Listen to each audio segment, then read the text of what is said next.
বেহেশতীদের সম্পর্কে আল্লাহ পাক বলেছেন, عينا يشرب بها عباد الله يفجرونها تفجيرا। জান্নাতের মধ্যে একটি প্রবাহমান ঝর্ণা আছে, আল্লাহর বান্দারা সেখান থেকে পান করতে পারবে, সেই ঝর্ণা থেকে তৃষ্ণা নিবারণ করবে এবং নিজেদের ইচ্ছে মতো তারা এই ঝর্ণার শাখা প্রশাখা নিজেদের এরিয়া পর্যন্ত নিয়ে যেতে পারবে। এমন একটা ঝর্ণা থাকবে যেখানে আল্লাহর বান্দারা, আল্লাহ পাক বলছেন আইনাই ইয়াশরাবু বিহা ইবাদুল্লাহ, আল্লাহর বান্দারা, আল্লাহর গোলামেরা সেখানে তাদের তৃষ্ণা মিটাবে এমন ঝর্ণা আছে।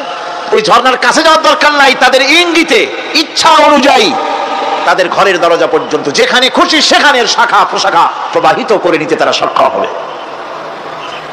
মুমিন বান্দার গুনাহবলী বলতে গিয়ে, মুমিন বান্দার গুনাহবলী বর্ণনা করতে গিয়ে আল্লাহ রাব্বুল আলামিন বলেছেন ওয়া ইবাদুর রাহমানিল্লাযীনা ইয়ামশুনা আলাল আরদি হাওনা। রহমানের বান্দা হলো তারা যারা জমিনের উপরে চলাফেরা করার সময় বিনয়ের সাথে চলাফেরা করে, তারা হচ্ছে রহমানের বান্দা। কার বান্দা? রহমানের বান্দা। আদর করে আল্লাহ বলছেন বান্দা, গোলাম।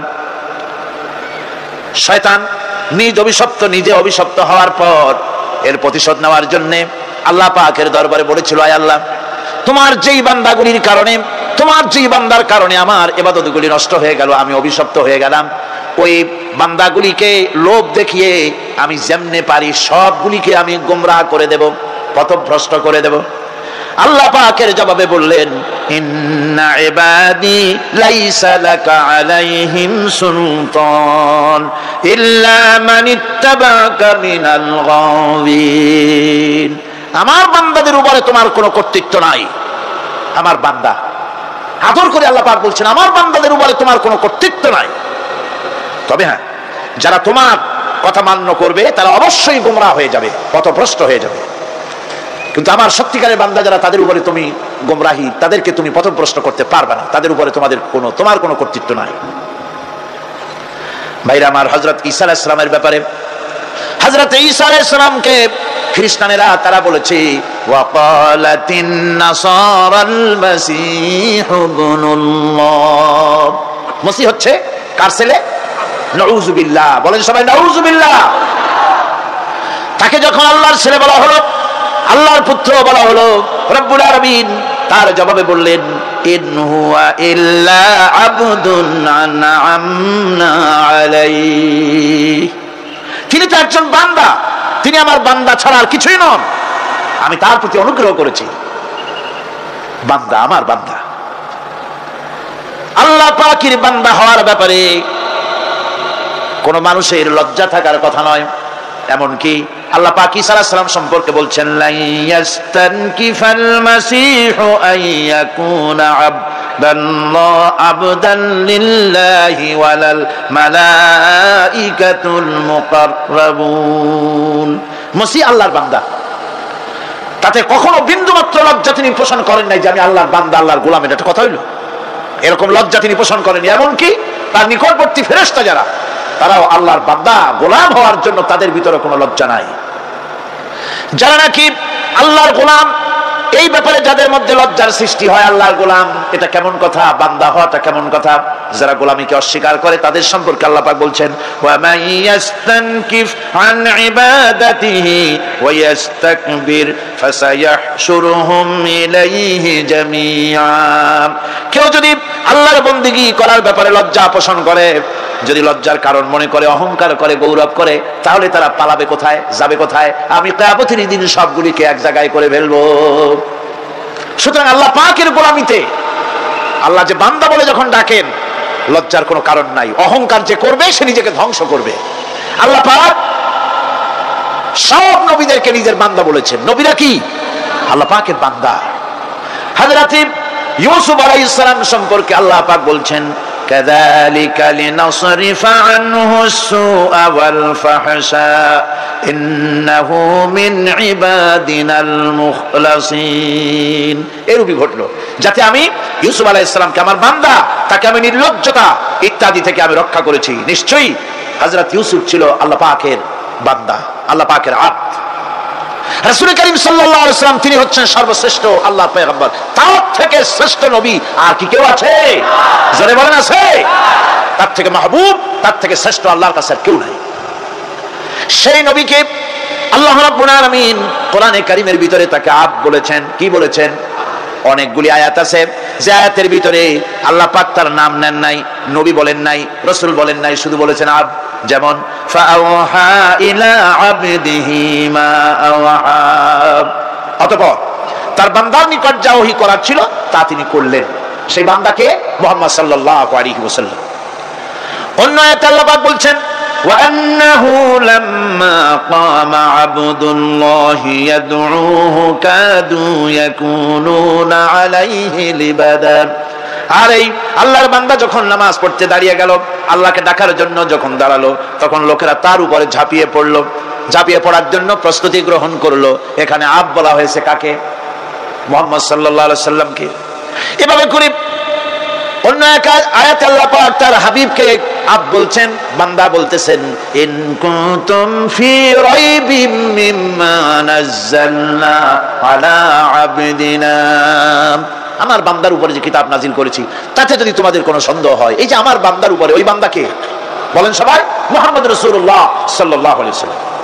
অন্য আয়াতে বলা হচ্ছে তাবারাকাল্লাযী নাযালাল ফুরকান আলা আবদিহি লিয়াকুনা লিল আলামিনা নাযীরা।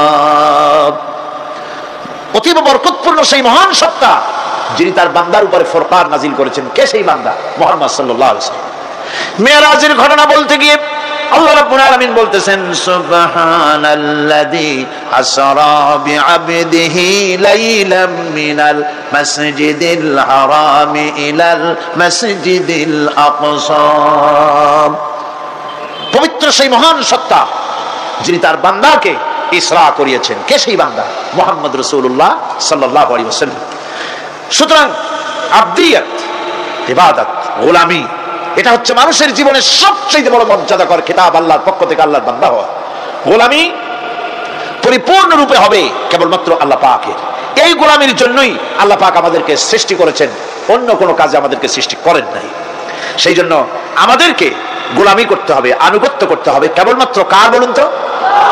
এই গোলামি যদি সঠিকভাবে করি, যদি বান্দারা যারা আল্লাহ পাকের বান্দা বলে, গোলাম বলে নিজেদেরকে দাবি করে, যদি সঠিকভাবে ইবাদতটা করা যায়, তাহলে আল্লাহ তাদের জন্য কি ওয়াদা করেছেন শুনুন। দুনিয়ায় তাদেরকে আল্লাহ পুরস্কার দেবেন, আখিরাতেও দেবেন। এটা বন্ধ করেন। দুনিয়া এবং আখিরাতে আল্লাহ পুরস্কার দেবেন। সে পুরস্কারটা কি? দুনিয়ার পুরস্কারটা আগে শোনো। আল্লাহ পাক বলেন যারা আমার ইবাদত করবে তাদের ব্যাপারে আমার ওয়াদা শোনো। ওয়াদাল্লাহুল্লাযীনা আমানু ওয়া আমিলুস সালিহাতি লায়াস্তাখলিফান্নাহুম ফিল আরদি কামাস্তাখলাফাল্লাযীনা মিন ক্বাবলিহিম। তোমাদের মধ্যে যারা ঈমান এনেছে এবং সৎ কাজ করেছে, আল্লাহ রাব্বুল আলামিন তাদের ব্যাপারে আল্লাহর ওয়াদা হচ্ছে, আল্লাহর প্রতিজ্ঞা হচ্ছে, আল্লাহ ওয়াদা করতেছেন তাদেরকে জমিনের উপরে প্রতিষ্ঠিত করবেন। যেমন করে তোমাদের পূর্বপুরুষদেরকে প্রতিষ্ঠিত করা হয়েছিল, ওইভাবে তোমাদেরকে প্রতিষ্ঠিত করা হবে। সুবহানাল্লাহ। প্রতিষ্ঠিত করা হবে মানে রাষ্ট্র ক্ষমতা দেওয়া হবে। কি দেওয়া হবে? যদি গোলাম হও, যদি কি হও? গোলাম। আল্লাহ পাক বলছেন শুধু তাই নয়, আমি আমার দিনকে যারা প্রতিষ্ঠা করবে, আমার গোলামেরা যদি, আমার বান্দারা সঠিকভাবে যদি আমার গোলামি করে, ঈমান আনে, আমলে সালেহ করে, নেক কাজ করে, আমি তাদেরকে রাষ্ট্র প্রতিষ্ঠার সুযোগ করে দেব। আর তাদের জন্য ভীতির পরিবর্তে, সন্ত্রাসের পরিবর্তে শান্তি কায়েম করে দেব। সুবহানাল্লাহ। وَلَيُمَكِّنَنَّ لَهُمْ دِينَهُمُ الَّذِي ارْتَضَىٰ لَهُمْ وَلَيُبَدِّلَنَّهُمْ مِنْ خَوْفِهِمْ أَمْنًا। তাদের দিনকে তারা নিজেদের জন্য যা পছন্দ করেছে অবশ্যই তিনি তা কায়েম করে দিবেন, এবং সন্ত্রাস আর ভীতির পরিবর্তে আল্লাহ নিরাপত্তা দান করবেন। যেরকম সুবহানাল্লাহ। সন্ত্রাস বন্ধ হবে, চুরি, ডাকাতি, জেনা, ব্যভিচার সব বন্ধ হয়ে যাবে। তোমরা ক্ষমতায় থাকবে, তোমরা ডমিনেটেড হবে না, তোমরা ডমিনেট করবে, গোটা পৃথিবীকে শাসন করবে, শাসিত তোমরা হবে না। আর ভীতির পরিবর্তে নিরাপত্তা তোমরা লাভ করবে। কি করলে? ইয়াবুদুনানি লা ইউশরিকুনা বি শাইআ। সুতরাং তারা যেন আমার ইবাদত করে, এবং আমার সঙ্গে যেন কাউকে শরীক না করে। আল্লাহ বলছেন তোমরা যদি আমার সাথে শরীক না করো, ইবাদতের মধ্যে কাউকে যদি শরীক স্থাপন না করো, আর যদি তোমরা আমার ইবাদতটা সলিডভাবে আমার জন্যই করো, তাহলে রাষ্ট্র ক্ষমতা তোমাদের হাতে আসবে, সন্ত্রাস নির্মূল হবে, শান্তি প্রতিষ্ঠিত হবে। আল্লাহ রাব্বুল আলামিন কোরআন শরীফের ভিতরে বলেছেন লাশ-শামসু ইয়ামবাগি লাহা আন তুদরিকাল কামারা ওয়ালাল লাইলু সাবিকুন নাহার ওয়া কুল্লুন ফি ফালাকি ইয়াসবাহুন। প্রবল জ্ঞানী হইবে যাহারা, আপন মনেতে বুঝিবে তাহারা, রাত্রি পারে না আগে যাইবার, দিনের স্থান করি অধিকার। চন্দ্র বাদে না সূর্যের গায়েতে, সূর্য পারে না চন্দ্রকে ধরিতে, যার যে স্থান বহাল রাখিয়া ভ্রমণ করিছে খোদাকে ডরিয়া। একটি নির্ধারিত সময় সীমা পর্যন্ত আপন আপন কক্ষপথে সব দৌড়াদৌড়ি করবে, কারো সাথে অ্যাক্সিডেন্ট হবে না কারো। ওয়াকুল্লুন ফি ফালাকি ইয়াসবাহুন, যা আছে মহাশূন্যে সব ঘুরতেছে। কে বলে? বলেন সবাই, কে বলছে? কোন সূরা? সূরা ইয়াসিন। আবার শুনুন, আল্লাহ পাক ফয়সালা দিচ্ছেন ঘোরে কেডা? শুধু সূর্য ঘোরে না, শুধু চন্দ্র ঘোরে না, আল্লাহ মহাশূন্যে যা রেখেছেন সব ঘুরতেছে, সবই সন্তরণশীল, সব গতিশীল। সুতরাং ফয়সালা তো আল্লাহর কাছ থেকে নিতে হবে। পৃথিবী সৃষ্টি করেছেন, মানব গোষ্ঠী সৃষ্টি করেছেন এবং মানুষের প্রয়োজন মিটিয়েছেন। এই মানুষগুলিকে কে সৃষ্টি করেছেন? মানুষ সৃষ্টির ব্যাপারেও দার্শনিকরা মানুষদেরকে বিভ্রান্ত করে। যা কলেজে বিশ্ববিদ্যালয়ে পড়ানো হয়, এই কোরআন শরীফ বিশ্ববিদ্যালয়ে পড়ানো হয়? হ্যাঁ হয়। কয়েকটা আয়াত, কয়েকটা সূরা পরীক্ষা পাস করার জন্য একটু একটু অপশনাল রেখে দেওয়া হয়েছে। বর্তমান যে শিক্ষা কমিশন, শামসুল হক শিক্ষা কমিশন রিপোর্ট মন্ত্রী পরিষদে অনুমোদন করেছে বর্তমান সরকার। এই শিক্ষানীতিতে বলা হয়েছে ক্লাস 1 থেকে নিয়ে ক্লাস 5 পর্যন্ত ধর্মীয় শিক্ষা দিতে দেওয়া হবে না। তাহলে ক্লাস 5 পর্যন্ত যদি ধর্মীয় শিক্ষা না থাকে, তাহলে ক্লাস 6-7-এ ওঠার পর আরবি যাওয়ারা, বাজাবর বা আনাকুম জানাকুম ছেলেরা পড়বে? মেয়েরা পড়বে? আসল উদ্দেশ্য হলো ইসলাম থেকে জাতিকে দূরে সরাবার জন্য ষড়যন্ত্র। এই সরকারের প্রণীত শিক্ষানীতি আমরা মানি না। আপনারা মানেন? যেই মাদ্রাসা মানুষের চরিত্র সৃষ্টি করে, বর্তমান সরকার সেই মাদ্রাসাগুলি একটা একটা করে ধ্বংস করার পরিকল্পনা গ্রহণ করেছে। সুতরাং আসল শিক্ষা হলো কোরআনের কাছে। আসল শিক্ষা কোথায়? কোরআনের কাছে। কোরআন যদি শিখানো হতো, কোরআন যদি শিখানো হতো কলেজে বিশ্ববিদ্যালয়, তাহলে গতকাল চট্টগ্রাম বিশ্ববিদ্যালয় থেকে যেসব ছেলেরা বিশ্ববিদ্যালয় কর্তৃপক্ষ কর্তৃক বরাদ্দকৃত, হাইজ্যাক করা নয়, বরাদ্দকৃত 4খানা বাস দিয়ে কোরআন শুনতে আসতে চেয়েছিল, বর্তমান সরকারের তথাকথিত সোনার ছেলেরা আসতে দিল না। কোরআন যদি তারা পড়তো, তাহলে কোরআন শরীফ শুনতে তারাও আসতো। কপাল পোড়া। জোরে বলেন কি? আরো জোরে বলেন কি? কপাল পোড়া। সব ভালো লাগে, কোরআন ভালো লাগে না। এদেরকে শিখানো হয়েছে, আরে তোমরা তো মানুষ না। বলে আমরা কি? তো তোমাদের ডারউইন বাবাজি বলে নাই, শোনো নাই? কি পড়ো টড়ো তোমরা, বুদ্ধি শুদ্ধি রাখো না। ডারউইন বলেছে, থিওরি অফ ইভলিউশনের মধ্যে বলেছেন মানুষ মানুষ না। বলে কি? মানুষ হলো বান্দর। কপাল পোড়া। কি কপালে লেখা থাকে? কাজে কামে প্রকাশ হয়ে যায়। ডারউইন বললো মানুষ মানুষ না। আল ফ্রয়েড বললেন মানুষ হলো মানুষই ঠিক, তবে মানুষ হলো সেক্স সর্বস্ব জীব। সেক্স সমস্যার সমাধান করলে মানুষের সব সমস্যার সমাধান হয়ে যাবে। কার্ল মার্কস বললেন মানুষ হলো পেট সর্বস্ব জীব, পেট সমস্যার সমাধান করে দিলে সব সমস্যা শেষ। আর ডারউইন বললেন মানুষ মানুষই না, মানুষ কি? বলে বান্দর। ওরাং ওটাং শিম্পাজি আর ব্যাং থেকে মানুষের উৎপত্তি হয়েছে। আমি যখন জীবনের প্রথম শিম্পাজি দেখলাম, ওরাং ওটাং দেখলাম, তখন আমি মনে করেছি যে ডারউইন খামোখা ভুল করে নাই। এইটা দেখেই ও মনে করেছে যে এই হচ্ছে আমার মাতামহের গোষ্ঠী, এই হলো পিতামহের গোষ্ঠী। আপনারা একটু মাথা কাটায় চিন্তা করেন, মানুষ যদি বান্দর থেকে হবে, আজও বানর ফরেস্ট এরিয়া আছে কিনা বাংলাদেশে? চিল্লায় বলেন আছে কিনা? তো মানুষ যদি বান্দর থেকেই হবে, আপনারা কি কোনোদিন দেখেছেন যে একটা বান্দরের কোমর পর্যন্ত মানুষের মতো হয়ে সারছে? আর কিছুদিন গেলেই পুরো মানুষ হয়ে যাবে। গলা পর্যন্ত মানুষের মতো হয়ে গেছে, আর কদিন গেলেই মানুষ হয়ে যাবে। দেখছেন কখনো? আচ্ছা আপনারা বলেন, পাবদা মাছ আপনারা চট্টগ্রামে কি বলেন? পাবদাই বলেন। পাবদা মাছ দেখতে কি মাছের মতো লাগে? বোয়াল মাছের মতো। কোন পাগলে কি বলছে কথা যে বোয়ালের পূর্বপুরুষ পাবদা? পাবদাগুলি পুটি টুটি খাইয়া খাইয়া আস্তে আস্তে বোয়াল হয়ে গেছে, এ কথা কেউ বলে? আচ্ছা, শোলের যে ছোট সাইজ, শোল মাছ, গজাল মাছ, এর যে ছোট্ট সাইজ ভর্তা করে খায়, শুটকি বানায় খায়, ওগুলোর কি বলে? টাকি মাছ। এই টাকি মাছ দেখতে শোল মাছের মতো। কেউ পাগলকে আজ পর্যন্ত বলেছে যে শোল মাছের পূর্বপুরুষ টাকি, টাকিগুলা সার মার খাইয়া আস্তে আস্তে শৌলে পরিণত হয়ে গেছে? কেউ বলেছে কখনো? ডারউইন কয় বোতল খাইয়াছে এই মতবাদ লিখছে আল্লাহই বারো জানে। যে বান্দরের থেকে মানুষ আবিষ্কার হয়েছে, নাউজুবিল্লাহ। এগুলি পড়ানো হয় কলেজে, বিশ্ববিদ্যালয়, তাই আমাদের সোনার ছেলেরা বান্দরামি করে।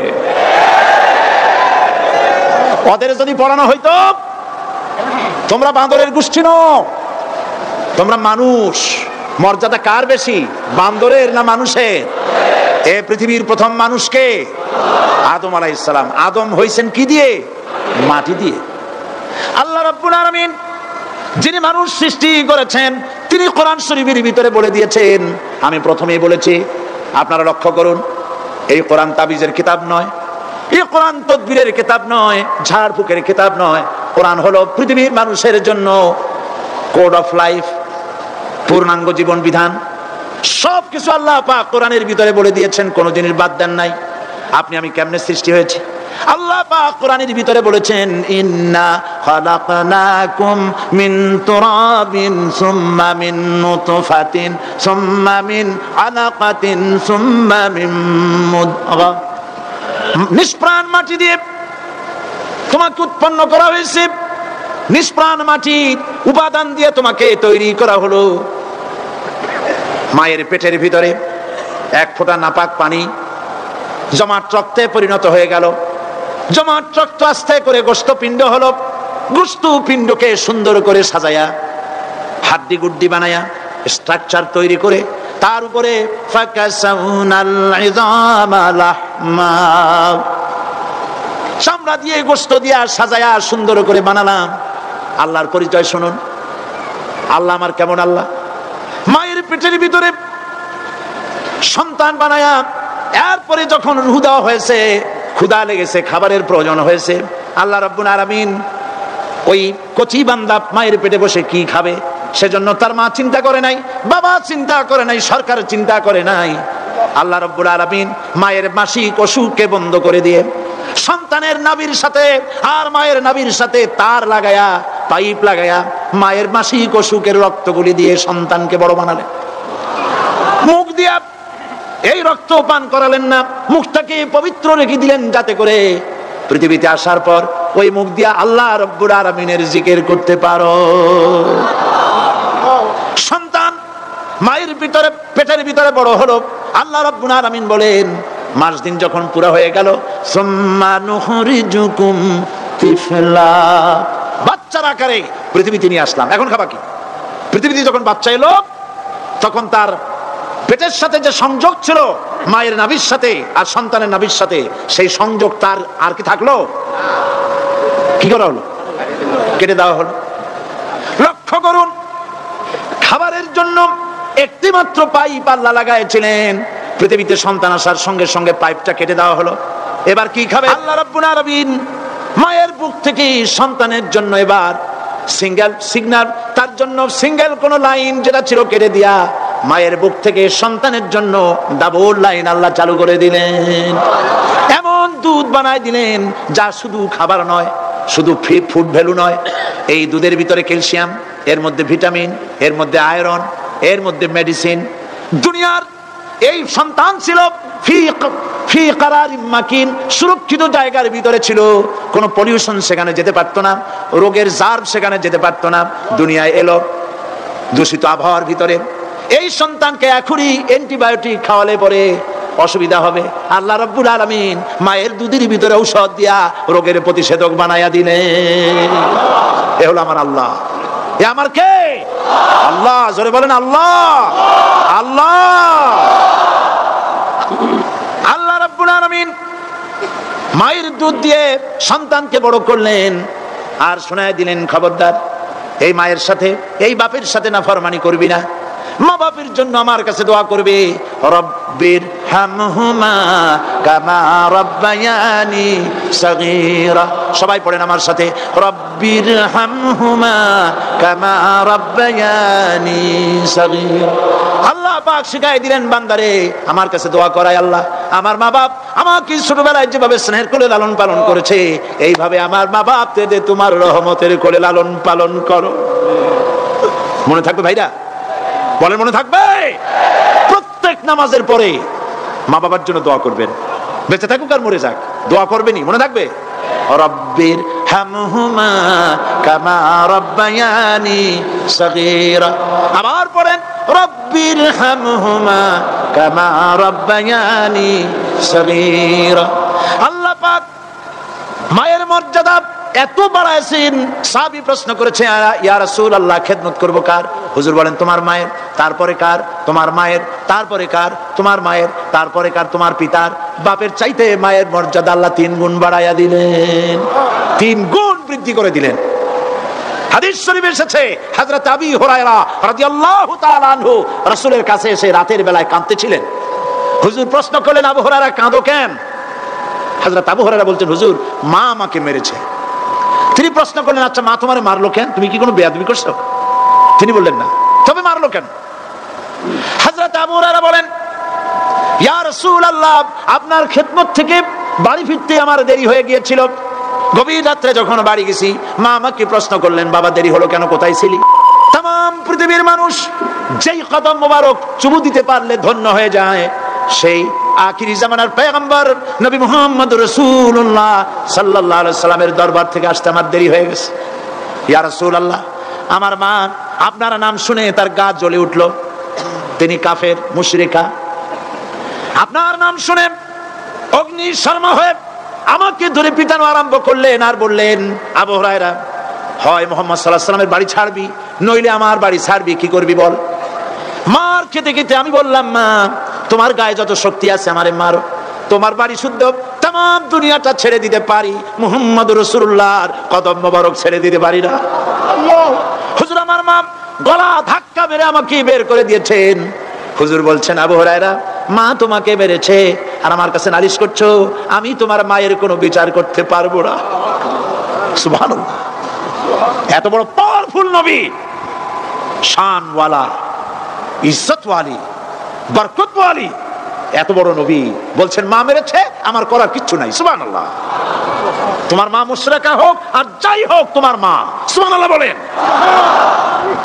আমার বন্ধুগণ হযরত আবু হুরায়রা বলেন ইয়া রাসূলুল্লাহ মায়ের বিরুদ্ধে কোনো অভিযোগ নিয়ে আমি আপনার কাছে আসি নাই। হুজুর বললেন কেন আসছো বলো খুলে। আবু হুরায়রা বলেন হুজুর আমি জানি আপনি আল্লাহর দরবারে যদি কোনো ব্যাপারে হাত তোলেন আল্লাহ মঞ্জুর করে ফেলেন, আপনি দয়া করে আমার মার জন্য দোয়া করেন আল্লাহ যেন হেদায়েত দিয়ে দেন। আমার নবীজি দুখানি হাত উত্তোলন করলেন, বললেন আল্লাহুম্মা ইহদি উম্মা আবি হুরায়রা, আয় আল্লাহ আমি দোয়া করতেছি আবু হুরায়রার মাকে হেদায়েত নসিব করো। হুজুর হাত তুলে মোনাজাত করছেন, আবু হুরায়রা দৌড় দিলেন বাড়ির দিকে। কয়েকজন সাহাবী হযরত আবু হুরায়রার জামা টেনে ধরেছে, এই ভদ্রলোক দৌড়ায় কেন? এত শান্ত মানুষ, কখনো গরম হয়ে কারোর সঙ্গে কথা বলে না, এই মানুষটা দৌড়ায় কেন? কোনো বিপদ হইল নাকি? জামা টেনে ধরে বলে আবু হুরায়রা দৌড়াও কেন? হযরত আবু হুরায়রা বলেন জামাত ছেড়ে দাও, কোনো বিপদ আমার হয় নাই, আমি দৌড়াইয়া বাড়ি যাই দেখতে চাই। আমি দৌড়াইয়া আগে বাড়ি যেতে পারলাম না, আমার নবীর দোয়া আগে আমার বাড়ি চলে গেছে, আমি এটা দেখতে চাই। হযরত আবু হুরায়রা দৌড়াতে দৌড়াতে বাড়ি চলে গেছেন। দরজায় নক করলেন, ভেতর থেকে আওয়াজ এলো কে? তিনি বললেন আমি আবু হুরায়রা, মা দরজা খুলে দাও, আমি তোমার সন্তান। মা বললেন বাবা অপেক্ষা করো, দরজা খুলতেছে। হযরত আবু হুরায়রা বলেন মায়ের গলার আওয়াজের ভেতরে কুফরি কর্কশতা পেলাম না, মায়ের গলার আওয়াজের ভেতরে তাওহীদের নরমিয়াত পেলাম। আমার কাছে মনে হলো আমি আবু হুরায়রা বাড়ি আসার আগে নবীজির দোয়া আল্লাহর আরশে পৌঁছে গেছে। আবু হুরায়রা বলছেন মা আমার কিছুক্ষণ পরে ঘরের থেকে বেরিয়ে এসেছেন, আমি দেখলাম মায়ের শরীর ভিজা, মাথার চুল দিয়া পানি টপকাচ্ছে। মা আমার বললেন বাবারে তোমাকে মারার পর আমি নিদারুণ অনুশোচনায় পড়েছিলাম, মনে মনে ভাবলাম আহারে আমার সন্তানরা আমি কেন মারলাম, সে তো কোনো খারাপ কাজ করে নাই, কোনো খারাপ জায়গায় যায় নাই, এত ভালো মানুষ যার সম্পর্কে লোকেরা খামোখাই মিথ্যা কথা বলে, এই ভালো মানুষটার কাছে গেছে, সেজন্য আমি মারলাম কেন? বাবা গো, আমি আমার ভুল বুঝতে পেরেছি, জীবনের ভুলও ধরা পড়েছে, আমাকে জলদি করে নিয়ে চলো বিশ্ব নবীর দরবারে। হযরত আবু হুরায়রার মা রাসূলুল্লাহর খেদমতে এসে ঘোষণা করলেন, আশহাদু আল্লা ইলাহা ইল্লাল্লাহু ওয়াহদাহু লা শারীকা লাহু ওয়া আশহাদু আন্না মুহাম্মাদান আবদুহু ওয়া রাসূলুহু। আমার ভাইরা, আল্লাহ রাব্বুল আলামিন মানুষ সৃষ্টি করে পৃথিবীতে পাঠিয়ে দিলেন, খাবারের ইন্তজাম করলেন, এগুলি সব আল্লাহর পরিচয়। আল্লাহরে চেনার জন্য বড় বড় কিতাব ঘাটা লাগে না, কিসমতে যদি থাকে দুই একটা দৃষ্টান্ত যথেষ্ট হয়ে যায়। সুবহানাল্লাহ, সুবহানাল্লাহ, দুই একটা দৃষ্টান্ত যথেষ্ট। আল্লাহ পাক সমস্ত সৃষ্টি জগৎকে তৈরি করলেন, সৃষ্টি করলেন, আর তাদের খাদ্যের ব্যবস্থা করলেন। কে করেছেন খাদ্যের ব্যবস্থা? খাদ্য দেন আল্লাহ। কিন্তু অহংকারী যারা, তারা বলে দেশের বাম্পার ফলনের জন্য সমস্ত কৃতিত্ব সরকারের। বলেন আস্তাগফিরুল্লাহ, বলেন নাউজুবিল্লাহ। এদের একজন বলছিল 3 বছর কিছু দিবার পারুম না, লোকেরা কয় আমরা না খাইয়ে থাকুম, আল্লাহ কয় আমিও দেহুম, কদ্দুর পারো না খাইয়ে থাকতে। ফসল কে দেন? জোরে বলেন কে দেন? বাম্পার ফসলের ফলনের দাবি সরকার করতে পারে না, এটা কুফরি, এটা শিরক। জমিনের ফসল কে দেন? আকাশের বৃষ্টি কার? পানি কার? সার কার? সব আল্লাহ পাক। আল্লাহ পাক কোরআন শরীফে বলেছেন, লা ইন শাকারতুম লা আযীদান্নাকুম ওয়া লা ইন কাফারতুম ইন্না আযাবী লাশাদীদ। আমার নিয়ামতের শুকর যদি আদায় করো বাড়ায় দেব, আর যদি কৃতজ্ঞ হও শুকরিয়া আদায় না করো মস্ত বড় শাস্তি দেব। ফসল দেই আমি, আর শুকরিয়া আদায় করো তোমার বাজানের। ঠিক কিনা? শুকরিয়া আদায় করে কার? বাজানের। একটা লোকের, একটি মানুষের যেই প্রশংসা এই সরকার করলো, বিগত 4.5 বছর ধরে একটা মানুষের যত জিকির করলো, প্রশংসা করলো, ছবি টানাইলো, যদি এতটা জিকির এতটা স্মরণ আল্লাহ রাব্বুল আলামিনের করতো, ওদের জন্য আল্লাহর জান্নাতের দরজা খোলা হয়ে যেত। প্রশংসা করবে কার? চিল্লায় বলুন, আল্লাহ পাকের প্রশংসা করো। খেতে দেওয়ার মালিক তিনি। আল্লাহ পাক বলছেন, আল্লাহকে, তার পরিচয় আল্লাহ তুলে ধরেছেন, ওয়ামা মিন দাব্বাতিন ফিল আরদি ইল্লা আলাল্লাহি রিজকুহা। এই পৃথিবীর ভিতরে এমন কোন বিচরণশীল জীব নাই যার রিস্কের দায়িত্ব আমি আল্লাহ গ্রহণ করি নাই। সুবহানাল্লাহ বলবেন না? রিস্কের দায়িত্ব কার হাতে? আচ্ছা দেখুন তো, পৃথিবীর সমস্ত সরকারের কাছে বিভিন্ন মন্ত্রণালয় আছে না? খাদ্য মন্ত্রণালয় বলে কোন মন্ত্রণালয় আছে কিনা? আছে। খালি কয় খামু আর খামু। খাদ্য মন্ত্রণালয় আছে, থাকার পরেও মানুষ না খাইয়া মরে। ঠিক কিনা? এবার একটু তাকান তো, জ্ঞানের চক্ষু দিয়া তাকান। ফরেস্ট এরিয়া, বাঘ আছে কিনা? নাই। সিংহ আছে কিনা? গন্ডার আছে কিনা? হাতি আছে কিনা? বিশাল বিশাল প্রাণী আছে কিনা? জঙ্গলে ছোট্ট প্রাণী থেকে, পোকা থেকে শুরু করে গন্ডার পর্যন্ত, টুনটুনি পাখি দিয়ে শুরু করে ঈগল পাখি পর্যন্ত, নদীর ভিতরে ছোট্ট চুনু পুঁটি থেকে শুরু করে তিমি মাছ পর্যন্ত। প্রাণী তত্ত্ববিদরা বলেছেন, সমুদ্রের ভিতরে এমন এমন বড় বড় তিমি আছে যে একটা তিমির ওজন 5000 টন পর্যন্ত হয়ে যায়। 5000 টন তিমিটার ওজন। এর যখন বাচ্চা হয়, তখন বাচ্চার দৈনিক দুধ লাগে 50 থেকে 60 মণ পর্যন্ত। কে ব্যবস্থা করে? রুহান মান ফেরেশতা। তো ওর মা যেমন, বাচ্চা তো সেরকম হবে। ঠিক কিনা? কে দেয় খাবার? এবার দেখেন তো, আপনার দেশের এই জঙ্গলে কত হাতি আছে। হাতিরা মিছিল করে আসছে যে আল্লাহ আমাদের এখন আর খাইতে যেতে দিতে পারে না, বাংলাদেশের গভর্নমেন্ট কিছু দাও। আসছে না, খাইয়া ক্ষুধার জ্বালায় হাতি মরেছে, বাঘ মরেছে, সিংহ মরেছে। এর কোন দৃষ্টান্ত আছে? ক্ষুধার জ্বালায় আকাশের উড়ন্ত পাখিরা ছটফট করে মারা গেছে, দৃষ্টান্ত আছে? নদীর মাছেরা ক্ষুধার জ্বালায় ভেসে উঠেছে, না খাইয়া মরে গেছে, দৃষ্টান্ত আছে? মহান আল্লাহ রাব্বুল আলামিন কোরআন শরীফের ভিতরে বলেছেন, অনেক প্রাণী এমন আছে যারা তাদের খাদ্যকে সঞ্চয় করে না, খাদ্যকে জমা করে না, আহরণ করে না। সকালবেলায় একটা খাবার খেলো, দুপুরে কি খাবে তার জানা নাই। শকুন পৃথিবীর মাঝি থেকে 3 মাইল উপরে ওড়ে, তার চোখকে আল্লাহ পাক এত তীক্ষ্ণ বানিয়ে দিয়েছেন, এই চট্টগ্রামের কোথায় মরা গরু আছে 3 মাইল উপর দিয়ে দেখতে পায়? সুবহানাল্লাহ বলতে ইচ্ছে করে না। এই প্রাণীগুলি খাবারগুলি কোনো গভর্নমেন্ট জোগাড় করে রাখে নাই, আল্লাহ পাক বলেন সবার খাবার আমি দেই। সকালবেলায় সমস্ত প্রাণীগুলি, মহাশূন্যে পাখি, পানির ভিতরে মৎস্যরাজি, জঙ্গলের ভিতরে হিংস্র প্রাণী, পোকামাকড় থেকে শুরু করে সবগুলো খালি পেটে সব বেরিয়ে যায়, কারো কোনো খাবারের মজুদ নাই। সন্ধ্যা হতে না হতে সমস্ত প্রাণীগুলির পেট ভরাইয়া আমি আবার যার যার ঘরে বেরিয়ে দেই। ওয়ামা মিন দাব্বাতিন ফিল আরদি ইল্লা আলাল্লাহি রিজকুহা।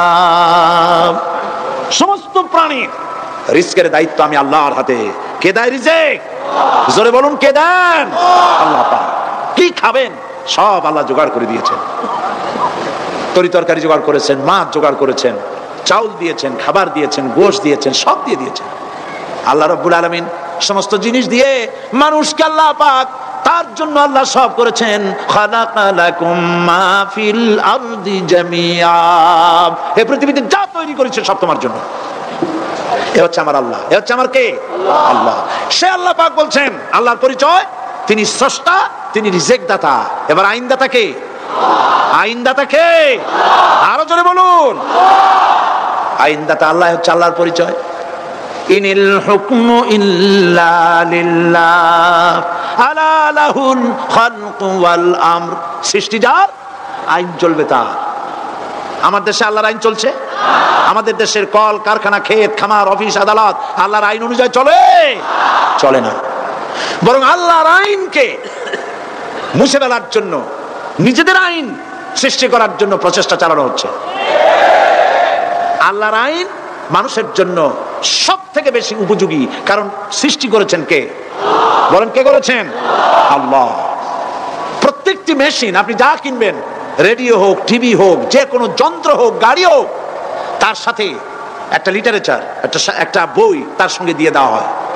ওই বইয়ের মধ্যে লেখা থাকে এটা কিভাবে চালানো হবে, অপারেট করা হবে, তার সিস্টেম লেখা থাকে। আপনার ইচ্ছা মতো চালাইলে হবে না। এই মানব গোষ্ঠীকে সৃষ্টি করেছেন। এখন আপনি যদি আপনার আইন মতো চালান, তা কি চলবে? চলবে না। আপনি আপনার আইন মতো চালাচ্ছেন, ভালোভাবে চলতেছে? চলতেছে না। স্বরাষ্ট্রমন্ত্রী বলতেছেন সন্ত্রাসীদেরকে মাটির তলা থেকে খুঁজে বের করা হবে, কিন্তু নাকের উপর দিয়া ব্রিফকেস চুরি হয়ে যায়, উনি তা ধরতে পারেন না। এই হলো আইন। অনাবরত খুন হচ্ছে, অনাবরত সন্ত্রাসী তৎপরতা চলছে, আর ওনারা বলছেন আগের থেকে এগুলি চলে আসছে, একজনের খুনের বিচার না হইলে এরকম খুন তো হইতেই থাকবে। তাহলে খুনকে, হত্যাকে, সন্ত্রাসকে সরকার জাস্টিফাইড করছে। নাউযুবিল্লাহি মিন যালিক। এই জন্য আইন হতে হবে আল্লাহর। আইন হতে হবে কার? চিল্লায় বলেন, আল্লাহ পাকের আইন হতে হবে। আমি একদিন পার্লামেন্টে বলেছিলাম, আমার দেশের নেতা নেত্রীরা বারবার হজ করতে যান, উমরা করতে যান, সেখান থেকে আসার সময় কি আনেন?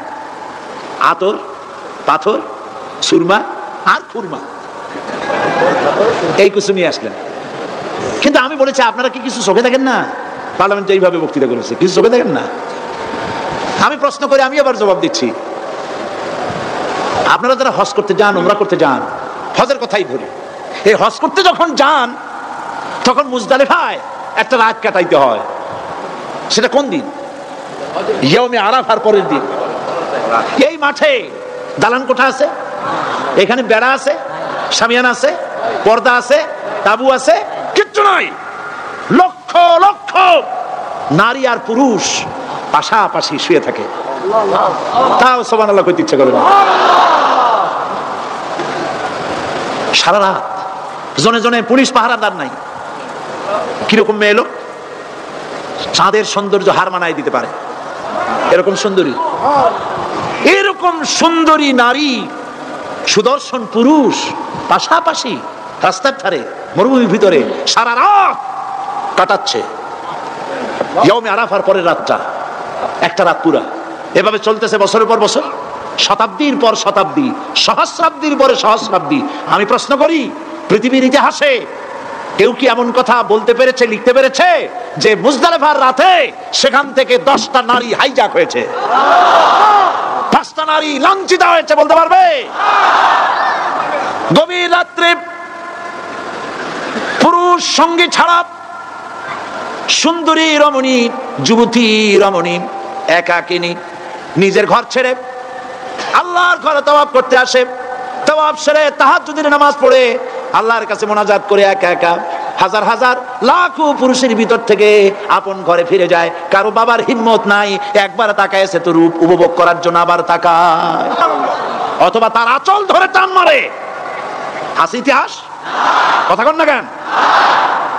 সুন্দরী একটা মাইয়া মক্কা থেকে মদিনা থেকে পাওয়া যায় না, 15 দিন হয়ে গেছে। হয়েছে কখনো? এবার জবাব দেন, কেন হয় না? কেন হয় না? আমার দেশের মেয়েরা রাস্তা দিয়ে হাঁটতে পারে না। হাই স্কুল মেয়েদের, হাই স্কুল মেয়েদের কলেজ যখন ছুটি হয়, তথাকথিত সোনার ছেলেরা গেটের সামনে এতিমের মতো কালায় থাকে। অনবরত হাইজ্যাক হচ্ছে, ধর্ষণের সেঞ্চুরি হচ্ছে। আর ওখানে হয় না কেন? ওখানে হয় না এই কারণে, এই কোরআনের আইন আল্লাহ রাব্বুল আলামিন যে আইন দিয়েছেন, ওখানে আইন বলবৎ আছে। আছে নাকি? আছে কিনা? কোন পুরুষ কোন নারীকে ধর্ষণ করেছে যদি প্রমাণিত হয়, সে যদি ফাহাদের ছেলে হয় আর ফাহাদের মেয়ে হয়, কোরআনের শাস্তি হলো পাথর মেরে উড়াইয়া দাও। তাকে জানিয়ে দেওয়া হবে রেডিও টিভির মাধ্যমে, জেনাকারের ব্যভিচারীর শাস্তি হবে। চতুর্দিকে হাজারো লোকেরা দাঁড়াবে, হাতে পাথর নিয়ে পাথর মেরে তাকে তার গোশত হাড্ডি বাতাসের সাথে উড়ায় দেবে। একজন মানুষ আর একজন মানুষকে খুন করলো, এই আসামি ধরা পড়ে গেল, কোরআনের শাস্তি হলো যখন ধরা পড়বে প্রমাণিত হবে, যেমন ভাবে হত্যা করেছে পরেও হত্যা করো। এই দৃশ্য, এই আইন যদি বাংলাদেশে যদি এই আইন চালু হয়ে যেত, খুনের আসামি ধরা পড়েছে, জেনার আসামি প্রকাশ্য ময়দানে এলো, সাক্ষী প্রমাণে কোর্টে প্রমাণিত হলো সত্যি সে খুনি।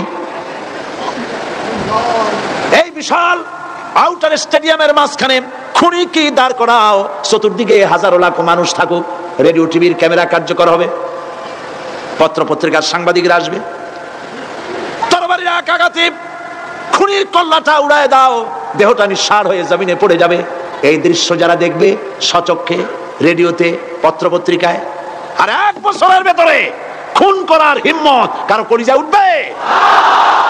জেনাকারের পাথর মেরে দেওয়া, পাথর মেরে উড়িয়ে দেওয়ার শাস্তি যদি চোখে কেউ দেখে, জেনা করার পুলক আর জাগবে? এটা নাম আল্লাহর আইন। এই আইন কার? এই আইন কার? এই আইন যতদিন পর্যন্ত বাংলার মানুষের, মুসলমানদের উপরে কার্যকরী না হচ্ছে, এই দেশে কার্যকরী না হবে, ততদিন পর্যন্ত হত্যা, ধর্ষণ, খুন বন্ধ হবে না। বন্ধ হবে? সুতরাং এই আইন হচ্ছে কার? আরো জোরে বলেন, আল্লাহ রাব্বুল আলামিন। মহান আল্লাহ রাব্বুল আলামিনের এই আইন অনুযায়ী যদি দেশ চলে, মানুষ শান্তি পাবে, চুরি বন্ধ হবে, ডাকাতি বন্ধ হবে, জেনা বন্ধ হবে, হত্যা ধর্ষণ বন্ধ হয়ে যাবে। নবীজি এমন একটি আইন চালু করে দিয়ে, কোরআনের বিধান চালু করে দিয়ে এমন একটা সমাজ চালু করেছিলেন, যেই সমাজ সম্পর্কে হুজুর নিজে বলেছেন, খায়রুল কুরুনে কারনি, সর্বশ্রেষ্ঠ যুগ হলো কার যুগ? আমার যুগ। সুবহানাল্লাহ বলেন। রাসূলের যুগ হলো সর্বশ্রেষ্ঠ যুগ। সেই কোরআন, সেই হাদিস আজও আছে না নাই? বলেন জোরে, আজও আছে না নাই? সেই কোরআন এবং সুন্নাহ দিয়ে দেশ শাসন হোক, এটা কি আমরা চাই? কারা কারা চাই? দু হাত উঁচু করে দেখা।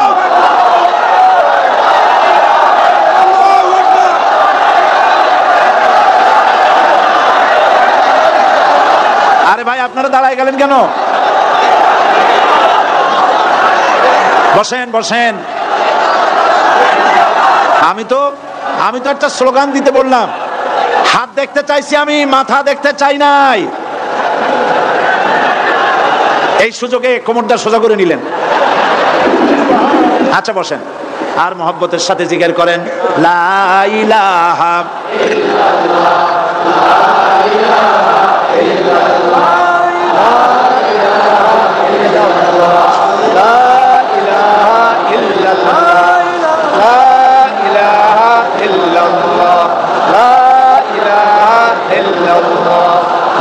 সুরে সবাই জিকির করেন লা ইলাহা ইল্লাল্লাহ, লা ইলাহা ইল্লাল্লাহ, লা ইলাহা ইল্লাল্লাহ, লা ইলাহা ইল্লাল্লাহ মুহাম্মাদুর রাসূলুল্লাহ।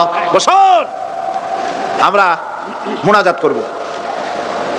আল্লাহ রাব্বুল আলামিন আয়াতুল কুরসির ভিতরে আল্লাহর সার্বভৌমত্বের কথা বলেছেন। আল্লাহু লা ইলাহা ইল্লা হুয়াল হাইয়ুল কাইয়্যুম।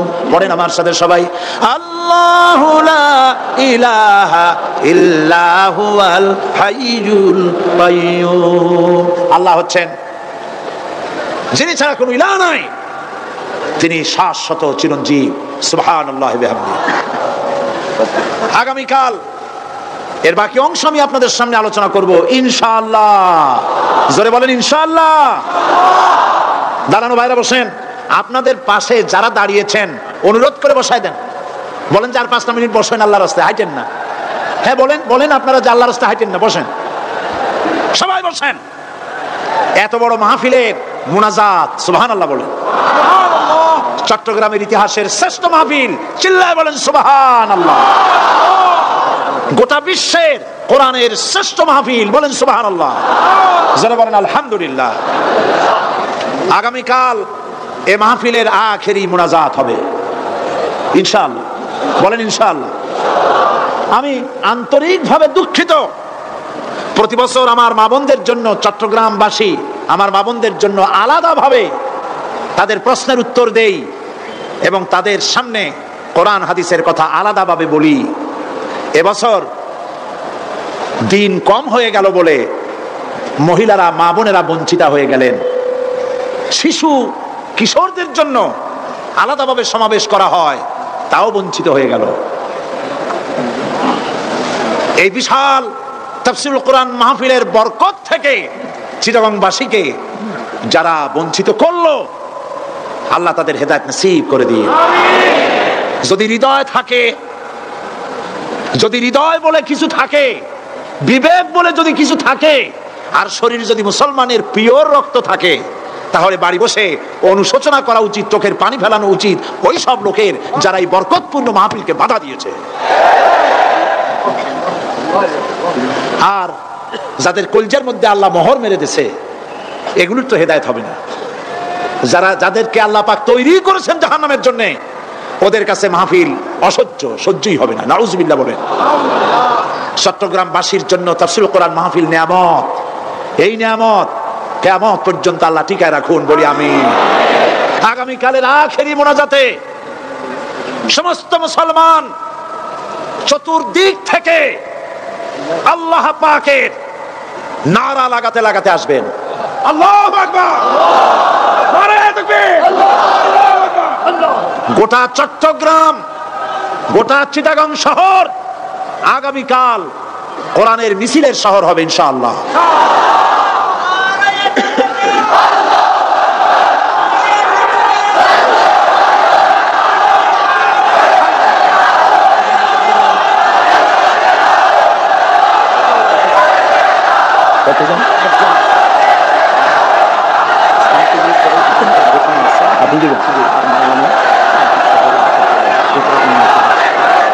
বন্ধুগণ, আজকে কোরআন শরীফের তাফসীর শুনে ইসলামের প্রতি আকৃষ্ট হয়ে 8 জন অমুসলিম ভাই ইসলাম কবুল করার জন্য এসেছে।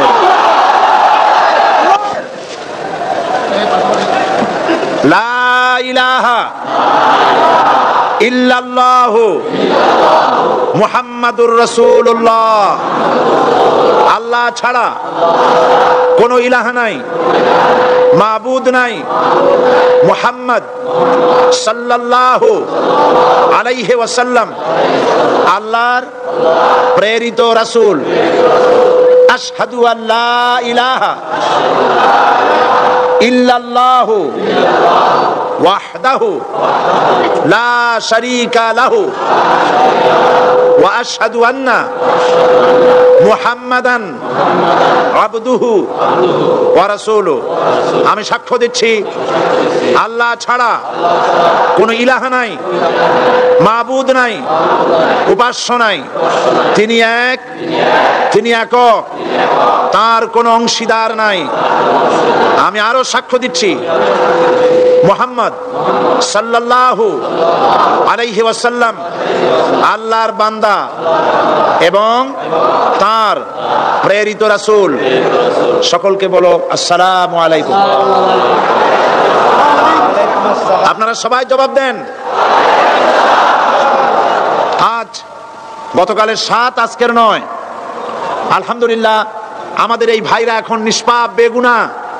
আমাদের এই নবাগত ইসলামে দীক্ষিত নিষ্পাপ মুসলমানদের সাথে আমি আপনাদের পক্ষ থেকে আলিঙ্গন করছি।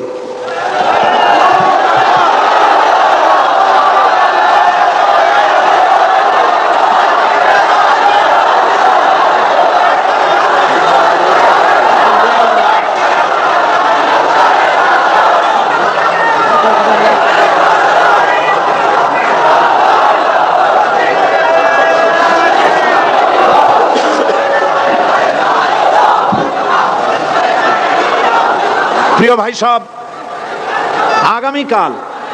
আগামীকাল আপনারা দলে দলে চতুর্দিক থেকে আল্লাহ পাকের বড়ত্ব, মহানত্ব, শ্রেষ্ঠত্বের ঘোষণা দিতে আসবেন। আল্লাহর বড়ত্ব, বিরাটত্ব, মহানত্ব আর শ্রেষ্ঠত্বের ঘোষণা দিতে হয় কিভাবে? আল্লাহু আকবার। সবাই জোরে বলেন, আরো চিল্লায় বলেন।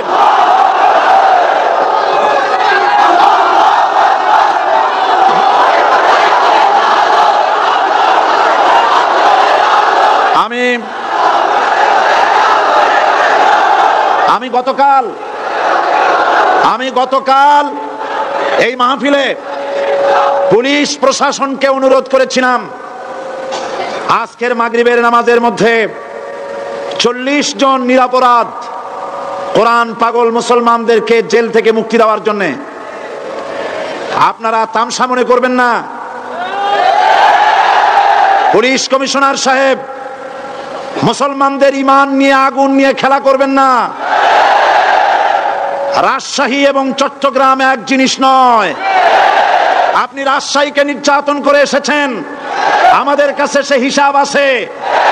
আপনি চট্টগ্রামের যদি এই মুসলমান ছেড়ে না দেন, আপনার মৃত্যু হবে, পাগল হয়ে মরবে।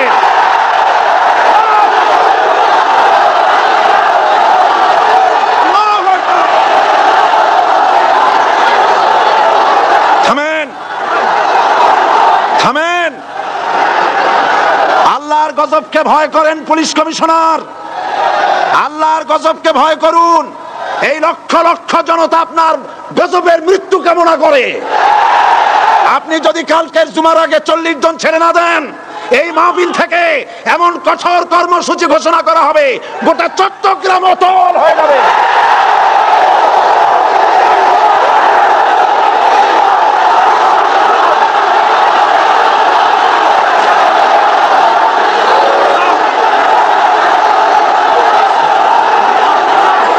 বসুন, বসুন। বাংলাদেশটাকে হিন্দুস্তান ভাববেন না। বাংলাদেশ হিন্দুস্তান হবে না, বসনিয়া হবে না। আপনাদের মতো 2-4টা দুরাচার পুলিশ কমিশনার একটা গভর্নমেন্টকে জনবিচ্ছিন্ন করার জন্য যথেষ্ট। আল্লাহ আপনাদেরকে হেদায়েত করুন। মুসলমানদের দুশমন, আল্লাহ এদেরকে হেদায়েত করুন। পাগলামি করবেন না, আল্লাহর গজবকে ভয় করুন। আল্লাহ পাক মুসলমানদেরকে ধৈর্য ধরার তৌফিক দান করুন। সবাই বলেন আমিন। আল্লাহ পাক মুসলমানদেরকে ধৈর্য ধরার তৌফিক দান করুন, বলেন আমিন। আমি আজ আপনাদের খেদমতে আরজ করি, আগামীকাল দলে দলে কোরআনের তাফসীরের মাহফিলের মোনাজাতে শরীক হন। আল্লাহ তৌফিক দান করুন। সমস্ত রকমের উস্কানির মোকাবেলায় শান্ত থাকবেন, ধৈর্য ধরবেন। রাজি আছেন? রাজি আছেন? আল্লাহ পাক আপনাদেরকে সকলকে ধৈর্য ধরার তৌফিক দান করুন। আমরা অত্যাচারের মোকাবেলা করব ইমানি শক্তি দিয়ে ইনশাআল্লাহ। মোনাজাত করে যাওয়ার সময় আপনারা যতগুলি লাইব্রেরি আছে, অনেকগুলি বইয়ের দোকান আছে, কালকেও বলা হয়েছে, আজকেও বলছি, আপনারা যাওয়ার সময় বইগুলি খরিদ করে নিয়ে যাবেন। বিশেষ করে ফুরফুরা পীর সাহেবের দরবারের বড় আলেম মুহাদ্দিস মুফতি আল্লামা সাইদ আহমদ মুজাদ্দিদি সাহেবের কোরআন ও সুন্নাহর ফায়সালায় মুসলমান কিভাবে কাফের হয় বইটি পাওয়া যাবে। তারপরে খুররাম মুরাদ সাহেব রহমতুল্লাহ আলাইহ তার লেখা রাসূল সাল্লাল্লাহু আলাইহি ওয়াসাল্লামের জীবনের কিছু উজ্জ্বল ছবি লাইব্রেরিগুলিতে পাওয়া যাবে। রিয়াজুস সালিহিন, এখানে রিয়াজুস সালিহিন এবং জামিয়া তিরমিজি, এই সমস্ত বই ঢাকা থেকে এসেছে। আল্লাহ আপনাদেরকে কেনার তৌফিক দান করুন, সবাই বলেন আমিন। কোরআন শরীফের তাফসীর কিনবেন, কিতাব কিনবেন, এগুলি আপনারা খরিদ করে নিয়ে যাবেন। জুমাবার আর একটি পত্রিকা জুমাবার আহলুস সুন্নাতুল জামাতের মুখপত্র চট্টগ্রামের, এই পত্রিকাটি মাওলানা শামসুদ্দিন সাহেব আপনাদেরকে খরিদ করার জন্য অনুরোধ জানাচ্ছেন। এবং মা বোনেরা আগামীকাল মাগরিবের পরে স্টেডিয়ামে আসবেন ইনশাআল্লাহ। আপনাদের কথাবার্তা শোনানো আগামীকাল শোনাবো ইনশাআল্লাহ, আলাদাভাবে শোনানো যাবে না। তবে বিভিন্ন প্রশ্নের যে সব জবাব দেওয়া হয়েছে এগুলো বইয়ের আকারে আছে, আপনারা নিতে পারবেন। আর যেহেতু পুরা 5 দিন আমি সময় পাই নাই, সেই জন্য আয়াতুল কুরসির তাফসীর 5 দিন ধরে করার জায়গায় মাত্র 3 দিনে করা এটা আদৌ সম্ভব নয়। এই জন্য সৌদি আরবের শ্রেষ্ঠ আলেম শাইখ মোহাম্মদ বিন সালেহ আল উসাইমিন তার লেখা তাফসীর আয়াতুল কুরসি, যেটাকে আমি এডিট করেছি অনুবাদ হওয়ার পর, আয়াতুল কুরসির তাফসীর সমস্ত বুক স্টলগুলিতে পাওয়া যাবে। আপনারা খরিদ করবেন, পড়বেন এবং এর দ্বারা হেদায়েত গ্রহণ করবেন। আল্লাহ পাক সকলকে তৌফিক দান করুন। আর যাওয়ার সময় ইসলামী সমাজ কল্যাণ পরিষদের এই মাহফিলের বিশাল খরচের জন্য আপনারা সহযোগিতা করে যাবেন। ওমান থেকে লোকেরা টাকা পয়সা পাঠাচ্ছে, সেখানে যারা চট্টগ্রামের বিভিন্ন জায়গার যারা কাজবাজ করে তারা পাঠাচ্ছে, সৌদি আরব থেকে, কুয়েত থেকে, কাতার থেকে, যে যে জায়গা থেকে যতটুকুন পারতেছে সাহায্য করতেছে। কিন্তু সবচাইতে বড় দায়িত্ব হচ্ছে 30,000 টাকা পাঠিয়েছে আমার জন্য। ওমানের ভাই বোনেরা সাহায্য করেছেন, সেজন্য তারা দোয়া চেয়েছেন। আল্লাহ যেন তাদের নেক কামনা পুরা করেন, আমরা বলি আমিন। এখন মোনাজাত হবে, আপনারা ভুলে যাবেন না, আপনারা সবাই এই মাহফিলের জন্য সাহায্য করে যাবেন। এবং আগামীকালের মাহফিলে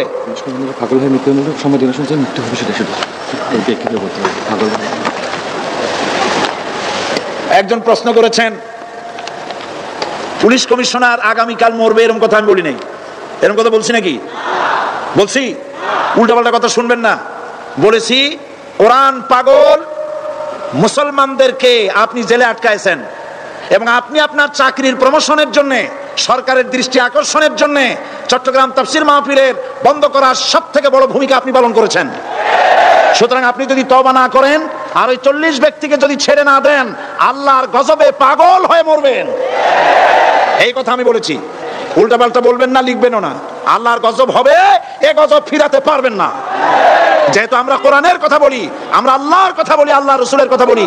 আপনি চট্টগ্রামের মুসলমান পুলিশ যারা কোরআনের জন্য কান্দে, মুনাজাতে শরীক হয়, এই মুসলমান পুলিশদেরকে জুতা পায়ে দিয়া মসজিদে ঢোকার সাহস আপনি দিয়েছেন। আমার পুলিশের কোনো দোষ না, আপনি পুলিশদেরকে ব্যবহার করেছেন। আপনি চট্টগ্রাম ছেড়ে পালিয়ে যান, আপনি চট্টগ্রামের উপযুক্ত নন। এটা মুসলমানের এলাকা, কোন হিন্দু এলাকায় চলে যান। আপনি নিজে নিজে পদত্যাগ করেন, সরকার আপনাকে পাঠাক আর না পাঠাক, আপনি পালায়ে যান।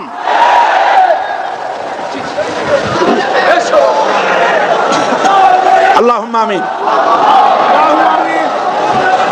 ربنا ظلمنا أنفسنا وإن لم تغفر لنا وترحمنا لنكونن من الخاسرين। আয় আল্লাহ তাআলা, লক্ষ লক্ষ মুসলমান নরনারী দীর্ঘক্ষণ ধরে কোরআনের কথা আমরা শুনেছি। আল্লাহ তুমি দয়া করে মেহেরবানি করে আমাদের জিন্দেগির গুনাহ মাফ করে দাও রব্বুল আলামিন। আমাদের মা বাপ যারা কবরে শুয়ে আছেন, কবরগুলিকে জান্নাতের টুকরা বানায় দাও।